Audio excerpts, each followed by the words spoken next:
Good afternoon and welcome to this, our 7th in the series Lunch and Learn.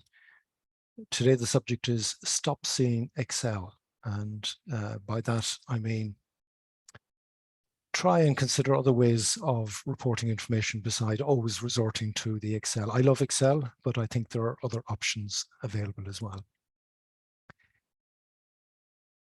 So for those of you who don't know us, and I think I'm seeing there's a lot of returning names, but very quickly, we are experienced risk and compliance professionals like many of you. That's how we see ourselves first and foremost, and we keep our skills. Okay, apparently you can't hear me.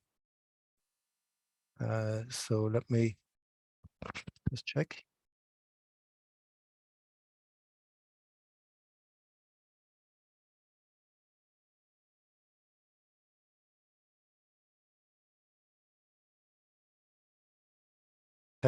Tekla can hear me fine, so I will continue. All right. And Tekla, you might confirm again for me that everything is still okay. Thank you. We see ourselves as experienced professionals, like many of you, and we keep our skills sharp by being members of various institutions like the Institute of Risk Management, Institute of Bankers, Compliance Ireland, Institute of Directors, and so on. And by keeping our skills sharp, we are in a better position to advise you and indeed understand the challenges you have and provide better solutions. We do provide a solution, a GRC, Governance, Risk and Compliance solution, also called calQrisk, and our customers are generally in the financial services sector, so credit unions, insurance brokers, fund management space, and the not-for-profit, so housing associations, charities, sporting organizations. So it's quite a breadth of users, but everybody has risk to manage these days. That's us. And I'm drawing from the, my pictures will be drawing from the product later. So those who have attended the other 6 will know I like to put in a quote. Courage is the power to let go of the familiar. So be courageous, folks, I would say. In preparing for this, I thought, how do you answer the question? You know, what would I use instead of Excel? So I thought I'd take it from the perspective of a board member and what I want to see, what I want to know, the answers I want from the risk officer and the compliance officer. So I first wrote these 10 questions, and the idea is tell me the answer to these 10 questions without boring me with, you know, pages and pages of Excel. You know, what are the key risks? Yeah, that might be a short list. Are things getting better or worse? Are our controls effective? Remember, board members in most organizations have to attest as to the effectiveness of controls. So they need that reassurance. They will be asking questions about the effectiveness of controls. What has been done to mitigate risk since the last meeting? Are we operating within our risk appetite? That's a key one. And certainly directors should be asking that. They should know if the organization is taking more risk than was originally approved and signed off. How about concerns for what's coming? Some people call this emerging risk, or, you know, horizon scanning, whatever you want to call it. You know, the board needs as much advance notice as you can give them. That's what risk management is about, to my mind, as well. Looking ahead and trying to guess what's coming. Compliance. Are we meeting all our obligations, whether it's legal, regulatory, or contractual? Again, as a board member, I want preferably to hear 100% on that one, although if it's 100%, I'd be suspicious. 98, and tell me what the 2% is and that it's not material. Were there any incidents since the last meeting? Anything we should be aware of that might indicate a weakness or something we should be concerned about? And don't hide the incidents, folks. This is intelligence. This is organizational intelligence, and it's telling you what's happening. Is the risk management plan on track? If you've started this journey and you're 10 months into it, you know, are we achieving what we set out to achieve? And I added this one for good measure. How good is our cyber security? Because I think all board members will be asking that question, and if they're not, they should be. Okay. So do you think the answers really look like this, like Excel spreadsheets that I need, 3 pages across printout to be able to read them? And I don't know about you, but as I get older, I find, you'd have to have longer arms to read the small print. Okay. So what are the key risks? I hear you say, but this looks like an Excel spreadsheet. Yes, admittedly, and but I've tried to spruce it up with a bit of color, and also by putting information maybe a bit more logically. You see under description, I have 4 pieces of information about this risk. Injury on the first one, injury from the use of fixed equipment. The piece of equipment is a lathe, and it's due to, and that due to is a label, and I've put in the source of the risk. How can this come about? Leading to is the consequences. So I've put 4 pieces of information into one box, trying to tell a story.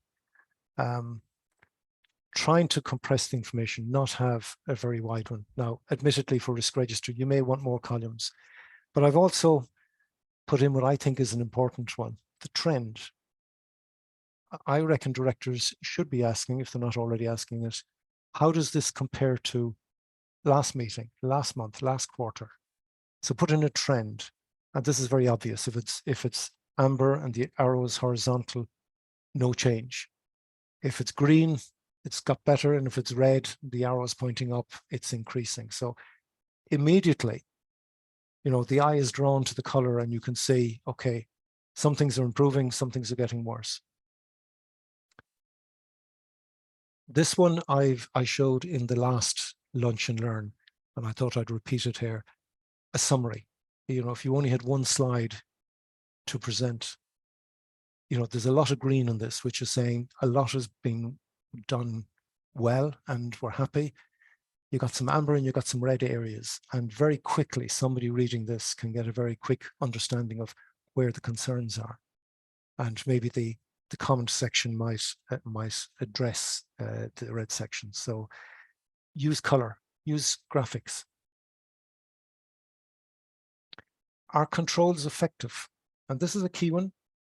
Boards have to attest as to the effectiveness of controls. So imagine you have 100, 200 controls, and you can show there's only a couple that are ineffective or poor. Be ready with the answer to the question, what are those 2 that are ineffective or poor? And what are we doing about it? But at least in this picture, you're giving a picture of, look, most of them are effective and we're quite happy. You're communicating the information in seconds, not in minutes. And you don't have an awful lot of time generally at these meetings to communicate your message. So use pictures. It's another Excel. Yeah, what has been done? We're tempted to produce a list of actions and tasks, but people don't have time to be reading all the detail. They want the detail maybe of the red bits in reports, but try and include, and I've done this the reverse, where on the small one here is the graphic. Maybe it's a picture of how many tasks you've done, maybe the nature of the tasks, whether they were training tasks or new controls or fixing existing controls. Try and summarize, and where you need to put in the detail, put in the detail. But I think with a graphic, you can get if you think about it, the graphic is probably much more pleasing and can communicate a message with a few words to say the actions you've taken, or highlight the top 3 actions you've taken. Are we operating within our risk appetite? Again, another key question for board members. And I'm showing you 2 alternative views there. The first one is from our dashboard, and it's a standard heat map. And you can see in this heat map, we have 2 or 3 risks that are in the red area. Now, again, be prepared to answer the question, what are those risks? And what are we doing about them? Are we monitoring, or are we doing anything to reduce the level of risk? On the right-hand side, I've included a different view, but it shows the risks, how many in each category, if you like, are within the appetite, and how many are outside of the appetite. And you can see straight off, finance are operating within the appetite. There's different information that you're communicating with that. But again, be prepared to have that list. And I think the lists, the Excel list should be for the exceptions, for the small parts. But you may be asked to explain What are that bunch of risks that are outside our appetite?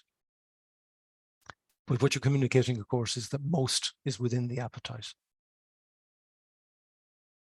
This might look like an Excel, and I will accept that, but no Excel was involved in the generation of this. This came from the system. And think if you had 7 objectives and you had 3 questions in each objective, then what I'll be showing you here is 7 of these, one after the other, and with the objective just above it in that bar, which we've done for one customer. This is a customer report. Well, what you're seeing here, importantly, is trend. You know, the first one, it went from green to amber to red and then back to green. But the second one, the complaints, these have been growing 3, 4, 7, 9, 10, and you can see it's gone into the red and staying there. Anybody reading this immediately has the picture of not all is well and we need to take some action quickly. And that'll be the comment you'll add with this. Yes, we know where the trend is going. We've analyzed it, and this is the action we're taking. But you're communicating very quickly, again in seconds here. I mean, if it was all green, happy days, you know. I like pie charts. And this is, let's say, of compliance. As a board member, I'd like to see 100% green, obviously. I don't know if it ever gets to 100% in real life, but I don't think I'd be showing this one with a lot of blue of things that I haven't even checked yet. But if you do have a red segment where you're not compliant, yeah, that'll be the question you'll be asked. What's in the red bit? And yes, that might be hopefully a very short list. But the picture on what you're communicating, hopefully, in this is that, look, we're 98% compliant, assuming you've 98% green. And that's what is reassuring to the board. On the right-hand side, there's just both 2 different views, is monitoring, maybe the ongoing monitoring, the checks, compliance monitoring. And of course, what you want to see in these is a lot of green. Again, I'm thinking of communicating the information quickly and giving the recipient certainly a good comfort feeling that things are being managed well, assuming a lot of green. This is one we actually did for customer on incidents. How do you get the picture of incidents? And in my demo system, I only had a few in there, so I had to put in 4 years to get a bit of data in this. But you can see it. It's 3 different views of incident created in a customer report. Now, looking at this, if I did a lot of incidents, I think I'd color the incidents by month, also by type, and have it obvious which incidents are happening in the last few months, so that I could say, you know, is it a billing error, or is it a you know, equipment malfunction? You know, what are the incidents we're having? But again, it's a lot of information communicated visually, some list information, some numbers, but again, I think you'll agree, communicated fairly quickly. I'm sure most of you are familiar with Gantt charts. I've tried to communicate in this picture here that, look, most tasks we're on target. There's 4 that we're slightly behind, but we hope to address that in the coming weeks. And finally, and I love this one, it's again, it was a customer report that we did based on NIST, the American standard on cybersecurity. There's 123 pieces of information on this graphic. There are 123 areas that are covered under NIST, and subcategories: identify, protect, detect, respond, and recover. Language that the regulator is using more often. And within that, within each of those, there are, you know, 5 to 7 subcategories, subcategories again. But it's a picture that tells you, oh yeah, we're fairly good at detecting and responding, but we have a lot of work to do on protecting, and maybe even in identifying on risk management. Now, this is particularly bad. You'd imagine on a good one, it's, you know, 85% green and another 10% amber, but at least it communicates very quickly a picture. In this particular case, a lot of work to do. Okay, I think my time is nearly up. We might have time for a question or 2. Hopefully you got a inspiration and motivation to start using a little bit more color and a little bit more graphics in your reports. And, you know, I'm not saying give up Excel, but try and vary it a bit. Okay, thank you, Sharon.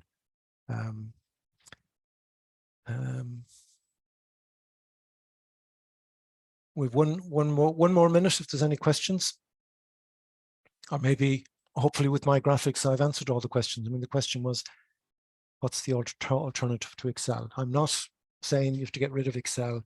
I'm saying if you want to communicate a message quickly, efficiently, you know, try and get away from the long lists, because people don't read long lists. Okay, there's a question. Okay, let's see what we got. Will there be session notes on how to compile these reports? If you're a customer, most of them are available on the system, I would say.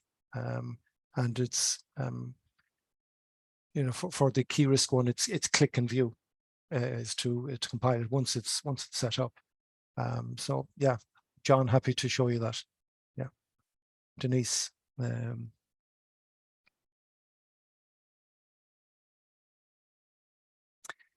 Okay, Denise asks, just wondering, if new to calQrisk, is it a good idea to try to answer all the analysis questions at the start and then set out a monthly monitoring plan to reassess? I would say answer the analysis questions in the first month of all the relevant risks. I mean, you download the risks, pick the ones that are relevant, answer all the analysis questions, and then you will find you probably have a set, we might have a set of questions you should ask monthly or quarterly. Obviously, you don't need to ask, do you have a policy every month? But you might ask once a year, have you reviewed the policy?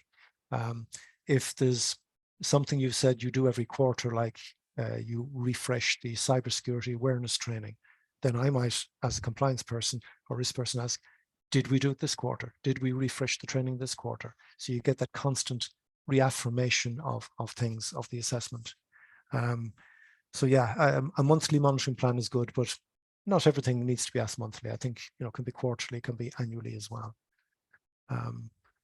Yeah, and of course you saw in the reports you can get that summed up. So look, folks, thank you for your attention. Thank you for attending. And our next session is going to be on January the 11th, and that's going to be on meetings. Meetings is governance. You'll have to read more about that to understand the English in that one. But it's, you know, if you have minutes of meetings, the regulator will say, yes, it happened. If you don't have minutes, you didn't have the meeting.